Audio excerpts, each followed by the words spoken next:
Buenas tardes, mi nombre es Ingrid y yo les voy a exponer qué es economía y educación. Economía viene de la palabra griega oikos, que significa casa, y homos, que significa administración. Esto quiere decir que economía es la administración de una casa. Los ingresos que esta casa obtenga, cómo se van a administrar, en qué se va a gastar y cómo lo van a... Sí, eso.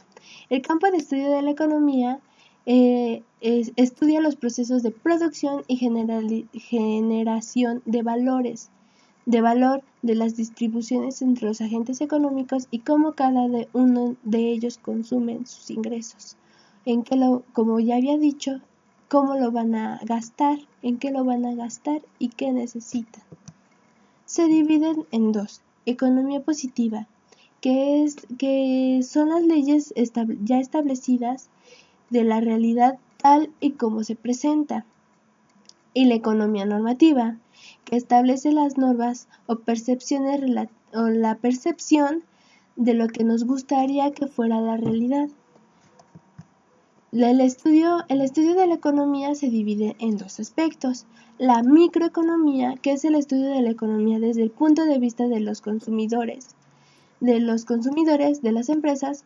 Por lo tanto, se abordan temas como ingresos, empleo, producción, precios, sueldos y todo lo que es de manera como que interna. La macroeconomía estudia la economía como un todo, en donde se abordan temas como la renta nacional, el Producto Interno Bruto, el consumo nacional, la intervención nacional, el ahorro, las exportaciones netas, entre otras cosas. La macroeconomía se toma como de manera nacional, de la nación, como ya lo había dicho. La economía educativa es la disciplina dentro de la economía que estudia las leyes que regulan la producción, distribución y consumo de bienes y servicios educativos y sus efectos socioeducativos. Esto quiere decir que va regulando del presupuesto que cada institución tiene, en dónde se va a consumir, los servicios, qué servicios necesitan, y sus necesidades y en dónde lo van a invertir ese presupuesto. Su campo de estudio, como ya lo había dicho, analiza los aspectos económicos de los procesos educativos, los costos, la financiación, la planificación de la educación, entre otras cosas. Como ya lo había dicho, financia ese presupuesto para ver en qué se va a gastar, en qué se necesita y tener un fondo de ahorro también. Sus componentes de la economía, uno de ellos es el capital humano. ¿Qué es el capital humano? Es el factor que genera un desarrollo y crecimiento económico, donde viene la capacitación laboral, de conocimientos, habilidades, para que haya una mayor productividad en cuanto a los trabajadores, que se puedan desarrollar adecuadamente su capacitación. El crecimiento económico quiere decir al aumento de los niveles de conocimientos, habilidades y competencias esenciales para asegurar un futuro exitoso. Mediante el capital humano, la capacitación que previamente ya se le dio al empleado, hay un incremento de sus conocimientos, de sus habilidades, por lo tanto se pueden desarrollar adecuadamente en sus labores, en su puesto, y por lo tanto aseguran mayor éxito en sus trabajos. La educación formal es el sistema escolar institucionalizado, cronológicamente graduado y jerárquicamente estructurado, que se extiende desde los primeros años de las escuelas primarias hasta los últimos años de la universidad. Esto quiere decir que es un sistema que ya está estructurado, que ya tiene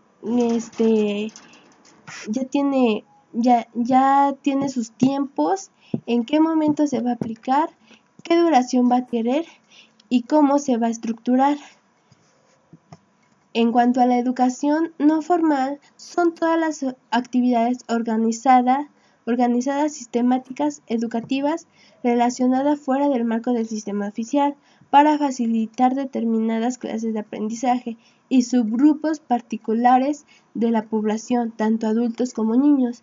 Esto quiere decir como por ponerle un ejemplo, son las actividades extracurriculares, como visitas a museos, y ver videos y todo eso. O sea, está fuera del tiempo del horario de la educación formal, pero refuerza esos conocimientos de la educación formal, los va fortaleciendo, y en eso tienen acceso tanto adultos como los niños.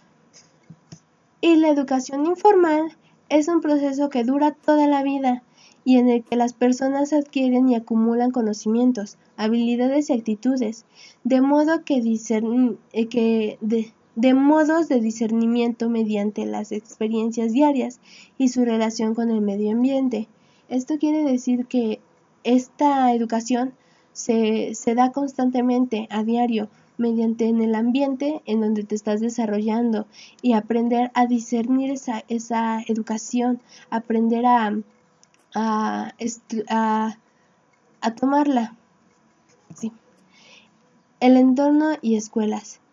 La concepción de los procesos escolares y el aula en donde se va a aplicar esa educación. El clima del aula también, que dependerá de las interacciones entre la cultura, los valores y las disposiciones del maestro y sus alumnos, en ambos casos condicionados por su pertenencia en clase.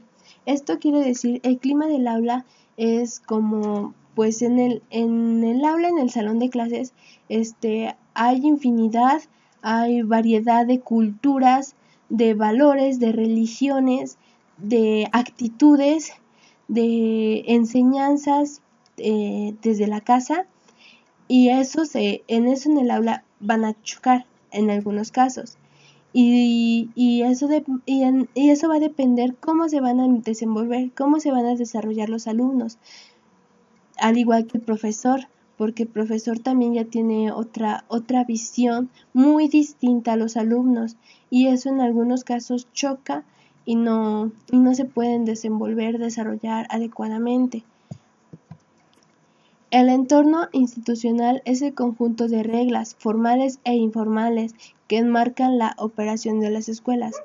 Esto quiere decir, pues, el reglamento escolar, o sea, qué se tiene que hacer adentro del aula de la institución y qué no se debe de hacer, pues sí, o sea, lo que es permitido y lo que no. No todas las escuelas operan los mismos programas, y esto supone distintos conjuntos de reglas de operaciones, evaluaciones, contactos con equipos técnicos y recursos.